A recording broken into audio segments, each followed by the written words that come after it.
Haleluya, puji nama Tuhan. Salam sejahtera di dalam kasih kita Tuhan Yesus Kristus. Salam jumpa lagi dalam Renungan 79 Jemaat GPDI El Shaddai Magelang. Tuhan berkati kita semua. Salam revival, berubah, berkarya, menjadi berkat. Puji nama Tuhan. Kita akan menikmati kebenaran firman Tuhan yang saya beri tema saat ini, jangan ada fitnah. Kita lihat di dalam Amsal 16 ayat 28, demikian firman Tuhan. Orang yang curang menimbulkan pertengkaran, dan seorang pemfitnah menceraikan sahabat yang karib. Dalam salinan versi mudah dibaca dikatakan seperti ini, orang jahat selalu menimbulkan masalah, fitnah yang dibuatnya memutuskan persahabatan. Nah, kita lihat apakah fitnah itu? Fitnah adalah perkataan bohong, perkataan tanpa berdasarkan kebenaran yang disebarkan dengan maksud untuk menjelekan orang dan menjatuhkan orang lain. Nah, fitnah ini adalah sifat orang jahat. Itu sebabnya firman Tuhan katakan, orang jahat itu dia akan membuat masalah dengan fitnahannya. Jadi fitnah adalah sifat orang jahat, dan mereka yang suka memfitnah juga firman Allah katakan dikategorikan sebagai umat iblis atau jemaah iblis. Di dalam Wahyu 2 ayat 9, saya baca dalam salinan bahasa Indonesia masa kini. Dikatakan, aku tahu kesusahan-kesusahan kalian.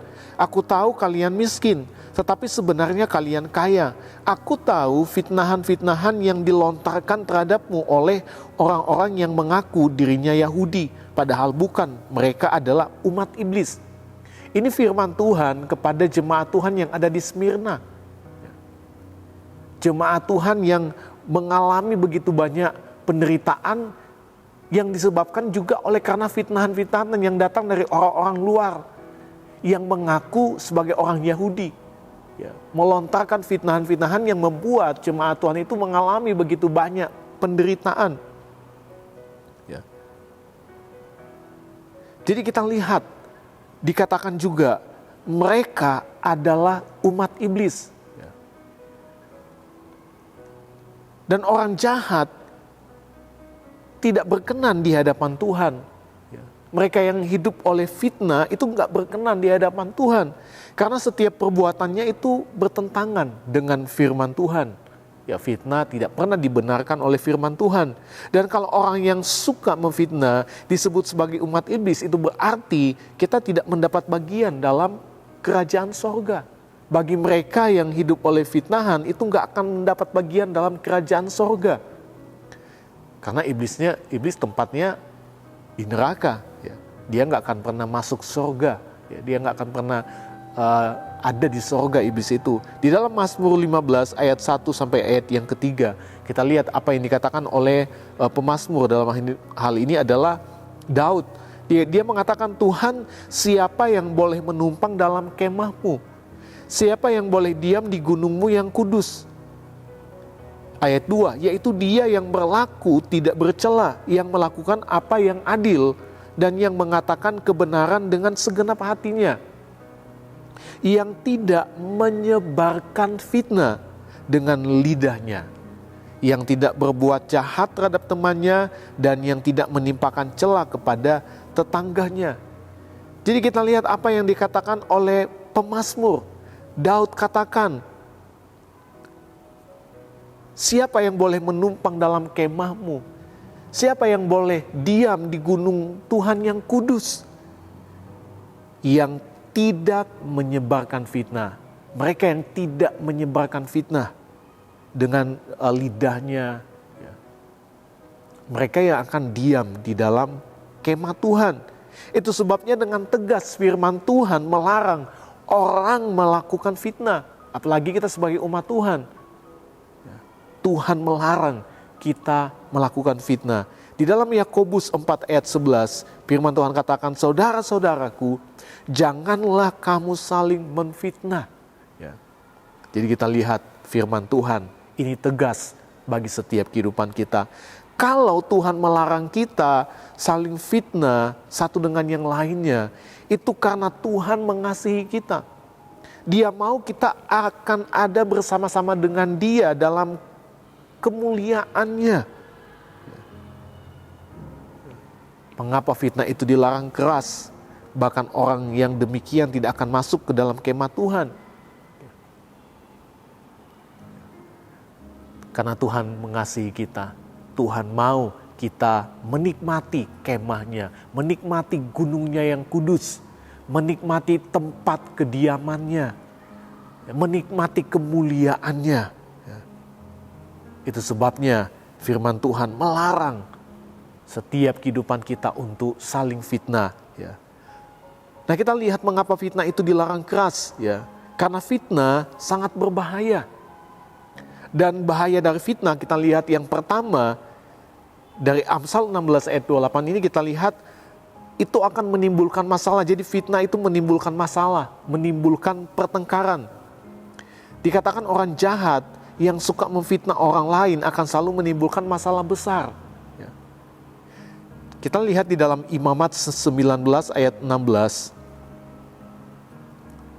Saya baca lagi dalam salinan bahasa Indonesia masa kini dikatakan, jangan menyebarkan fitnah di antara orang-orang sebangsamu, supaya kamu tidak menyebabkan kematian sesamamu manusia. Akulah Tuhan. Dalam terjemahan biasa dikatakan, janganlah engkau pergi kian kemari menyebarkan fitnah di antara orang-orang sebangsamu. Janganlah engkau mengancam hidup sesamamu manusia. Akulah Tuhan. Jadi kita lihat dari dalam perjanjian lama, kepada bangsa Israel pun Tuhan pesan kepada mereka dengan tegas. Tuhan melarang mereka untuk menyebarkan fitnah. Supaya apa? Supaya kamu, artinya kamu yang menyebarkan fitnah tidak menyebabkan kematian sesamamu manusia. Jadi kita lihat bahaya dari fitnah itu adalah menimbulkan masalah, pertengkaran. Tuhan melarang orang mengucapkan fitnah karena hal itu dapat menghancurkan kehidupan, bahkan mengakibatkan kematian orang lain. Karena dengan fitnah kita lihat orang bisa saling bertengkar, bahkan bisa saling membunuh. Dan hal itu banyak terjadi di sekitar kita. Mungkin tetangga kita, ada orang-orang yang kita kenal, dan seperti apa yang mereka alami mungkin dalam keluarga, seperti apa yang mereka alami. Ada orang-orang di berita, ada orang-orang yang saling bunuh. Kenapa? Karena ada yang menyebarkan fitnah. Sehingga orang bertengkar, orang pada akhirnya saling bunuh. Nah, yang kedua kita lihat bahaya dari fitnah adalah di dalam Amsal 16 ayat 28 dikatakan menceraikan sahabat yang karib. Jadi kita lihat fitnah juga dapat menceraikan sahabat yang karib. Banyak persahabatan yang sudah lama terjalin akhirnya hancur karena fitnah. Banyak rumah tangga retak, hancur, terjadi perceraian. Kenapa? Karena fitnah. Banyak anak-anak yang meninggalkan rumah orang tua mereka. Kenapa? Karena fitnah. Banyak hal yang terjadi di sekitar kita hanya karena fitnah. Fitnah juga mengakibatkan perpecahan dalam jemaat Tuhan. Hati-hati karena perpecahan akan menjauhkan gereja Tuhan dari kebenaran firman Allah. Perpecahan itu mengakibatkan gereja tidak mengalami pertumbuhan. Jangan sampai ada perpecahan dalam gereja, ada perpecahan dalam jemaat Tuhan. Kenapa? Karena itu akan mengakibatkan gereja tidak mengalami pertumbuhan. Tidak ada pertumbuhan, tidak ada pemulihan, gereja tidak akan menjadi berkat. Kenapa? Karena ada perpecahan. Tidak menjadi seperti yang Tuhan inginkan. Dan itu terjadi hanya karena ada fitnah. Kalau kita melihat gereja mula-mula adalah gereja yang mengalami pertumbuhan yang luar biasa. Gereja yang diberkati bukan hanya dengan berkat jasmani, tetapi dengan berkat-berkat rohani. Mereka boleh mengalami dan menikmati begitu banyak tanda-tanda yang dilakukan oleh rasul-rasul. Gereja yang mengalami begitu banyak mujizat. Kenapa? Karena ada kesatuan di sana, nggak ada perpecahan. Kenapa nggak ada perpecahan? Karena nggak ada yang saling fitnah satu dengan yang lain. Tapi bayangkan kalau ada yang saling fitnah dan pada akhirnya terjadi perpecahan, tidak ada pertumbuhan di sana, tidak ada pemulihan di sana. Nasihat firman Allah bagi kita semua sebagai umat Tuhan, buang segala fitnah, karena hal itu mendukakan Roh Kudus. Ini kebenaran firman Tuhan. Kita lihat Efesus 4 ayat 30 sampai ayat 31.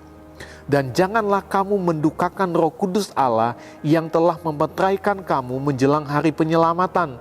Segala kepahitan, kegeraman, kemarahan, pertikaian, dan fitnah hendaklah dibuang dari antara kamu. Demikian pula segala kejahatan. Jadi kita lihat, buang segala fitnah, kata firman Allah.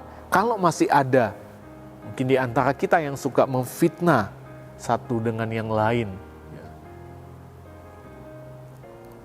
langkah yang harus kita ambil adalah bertobat, ya, dan minta ampun sama Tuhan. Dengan kerendahan hati kita datang kepada Tuhan, kita minta Tuhan ampuni, Tuhan pulihkan, Tuhan ubahkan keadaan saya, ya. Karena Tuhan selalu mengampuni orang yang mau bertobat, ya. Dan mari kita bangun kehidupan rohani kita dengan banyak membaca firman Allah, bangkitkan gairah berdoa, ya. Dan kita minta selalu pertolongan Roh Kudus yang sudah diberikan oleh Tuhan kepada kita. Supaya apa? Supaya kita terbebas dari segala godaan, ya. Atau ada godaan, kita kuat, kita menang dengan setiap godaan yang menggoda kita, yang berupaya untuk membawa kita melakukan perkataan-perkataan fitnah. Kenapa? Karena firman Allah itu kekuatan, ya. Doa itu adalah kekuatan, Roh Kudus yang akan memampukan setiap kehidupan kita. Amin. Tuhan Yesus memberkati kita semua. Terima kasih telah Bapak Ibu, saudara-saudari yang telah mengikuti Renungan 79. Biarlah kiranya setiap renungan yang kita dengar ini dapat menjadi berkat bagi kita semua, membawa perubahan dalam hidup kita. Jemaat Tuhan dipulihkan oleh setiap kebenaran firman Tuhan. Dan bagi Bapak Ibu, saudara-saudari yang ingin didoakan untuk pokok doa tertentu, menceritakan kesaksian baik mujizat kesembuhan, pemulihan dari masalah dan keluarga, bahkan lain-lain, dapat disalurkan melalui chat dalam WhatsApp di nomor 081327420088. Tuhan Yesus memberkati kita semua. Mari sama-sama kita akan berdoa. Segala pujian, syukur, hormat, kemuliaan bagi Tuhan. Terima kasih buat anugerah-Mu yang boleh kami nikmati sampai hari ini. Kami boleh kembali menikmati kebenaran firman-Mu. Kami percaya karena firman-Mu adalah kekuatan dalam hidup kami. Firman-Mu mengajar kami sebagai umat-Mu untuk kami membuang segala fitnah, karena itu bertentangan dengan kebenaran firman-Mu. Itu sebabnya biarlah kami hidup saling mengasihi satu dengan yang lain, sehingga tidak ada pertengkaran, tidak ada perceraian terjadi hanya karena fitnah, tetapi ada kesatuan. Dan di mana ada kesatuan, kami percaya di sana ada pertumbuhan, ada perubahan, ada pemulihan. Tuhan kerjakan bagi kami semua. Terima kasih Bapa yang baik, berkati seluruh jemaat GPDI El Shaddai Magelang. Kami serahkan setiap kehidupan mereka ke dalam tangan Tuhan. Allah dari mulanya telah memilih keluarga jemaat GPDI El Shaddai Magelang untuk diselamatkan dalam roh yang menguduskan kami dan dalam kebenaran yang kami percayai. Terima kasih Tuhan. Kami berdoa dalam nama Tuhan Yesus Kristus. Haleluya. Amin.